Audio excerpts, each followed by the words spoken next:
রুডিকে খুন করে সোনা রুডির রক্তে স্নান করে শুদ্ধ হলো। হ্যাঁ বন্ধুরা, অনুরাগের ছোঁয়া সিরিয়ালে আগামী পর্বতে আমরা এমনটাই দেখতে পাবো উর্মি কুন্তলাকে ফোন করে বারবার জিজ্ঞাসা করতে থাকে রুডি কি বেঁচে আছে।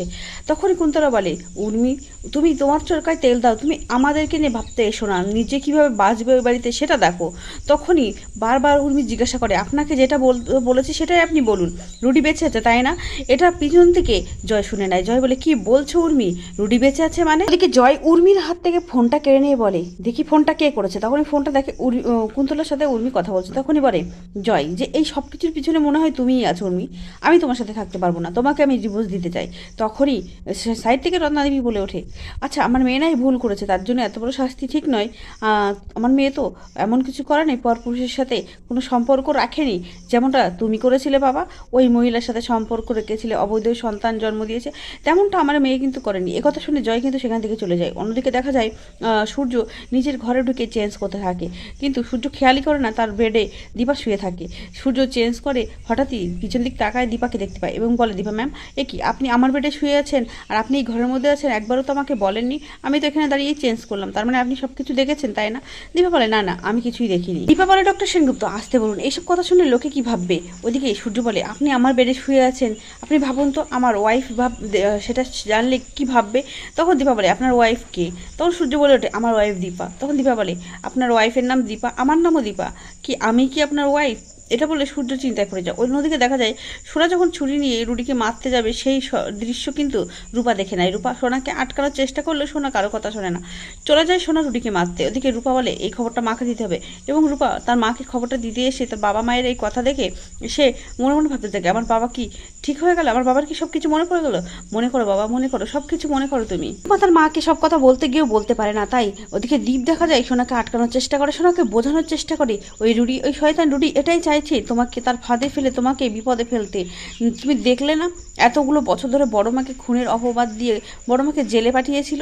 ওদিকে রূপা দিদি আমাদের পরিবারটাকে সবাইকে এলোমেলো করে দিয়েছিল। তোমার জীবনটা দেখো না তুমি কি করে দিয়েছো, ওই শুধুমাত্র রুডির জন্য। তুমি যেও না, যেও না সোনা দিদি। ওদিকে আমরা দেখতে পাবো সূর্য বলে, এই বেডটা আমার, আমি এখন ঘুমাবো। এই বলে সূর্য ঘুমিয়ে পড়লে দীপাও কিন্তু সেই সুযোগেই সূর্যের পাশে গিয়ে ঘুমিয়ে পড়ে, এবং দেখা যায় মধ্যরাতে সূর্যের ঘুম ভাঙতে দীপাকে দেখে চমকে ওঠে আর বলে, ম্যাম আপনি এখনও আমার পাশে শুয়ে আছেন, আপনাকে বারবার বললাম না এই বেডটা আমার, আমি এখন ঘুমাবো, আপনি এখনও যাননি? এই বলে সূর্য তাকে বের করে দিতে গেলে দীপা বলে, কেন, আপনিই তো ভুল করেছেন, আমি তো এই ঘরে প্রথমে এসে শুয়েছিলাম, তারপরে আপনি কেন এসে শুয়ে পড়লেন? আপনি জানেন না আমার শরীরটা খুব খারাপ, আমি টায়ার্ড ছিলাম। তখন সূর্য দরজা খুলতে গেলে দেখে বাইরে থেকে দরজা দেওয়া, কারণ রূপা এইসব দৃশ্য দেখে বাইরে থেকে দরজা আটকে দিয়ে চলে যায়। এখন কি করবে সূর্য, কি করে দীপাকে বের করবে? দেখে দেখা যায় সূর্য দীপাকে বলতে থাকে, আপনি একজন মহিলা হলে এগুলো কি করে করলেন? ঠিক তখনই কিন্তু উর্মি সেখানে একটা মিল্কশেক নিয়ে আসার বলে, দাদাই এটা আপনি খেয়ে নিন। দীপা সেটা দেখে উর্মির উপরে ভীষণ রেগে যায়, বলে, এই মিল্কশেকটা তুই নিয়ে যা এখান থেকে, ডাক্তারবাবু খাবে না। একথা শুনে সূর্য বলে, কি বললেন ওকে? আর আমি মিল্কশেকটা খাবো কি খাবো না সেটার জন্য আপনি কেন বলছেন?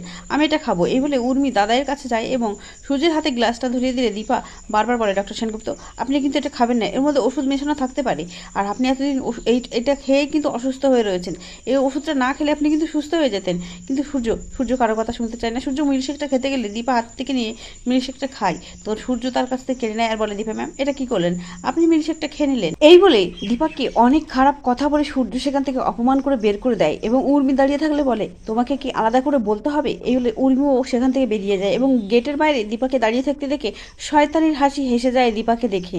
দীপ সোনাকে বুঝিয়ে সুঝিয়ে বাড়ি নিয়ে আসলে সেই মুহূর্তে দীপা উপর থেকে নিচে নেমে এসে সোনাকে দেখে বলে, সোনা আমার উপরে তুই একটু ভরসা কর, ওই রুডিকে আমি তোর সামনে নিয়ে আসবো, এখন তুই এই পোশাকটা ছাড়। তখন সোনা বলে, না মা এই পোশাকটা আমি পরেই থাকবো, ওই রুডির রক্তে আমি স্নান করব, স্নান করে শুদ্ধ হব, তারপরেই আমি এই পোশাকটা ছাড়বো। ঠিক তখনই প্রবীর সেনগুপ্ত সেখানে আসে, বলে, বড় বৌমা তুমি আগের থেকে অনেকটা ভালো আছো তো?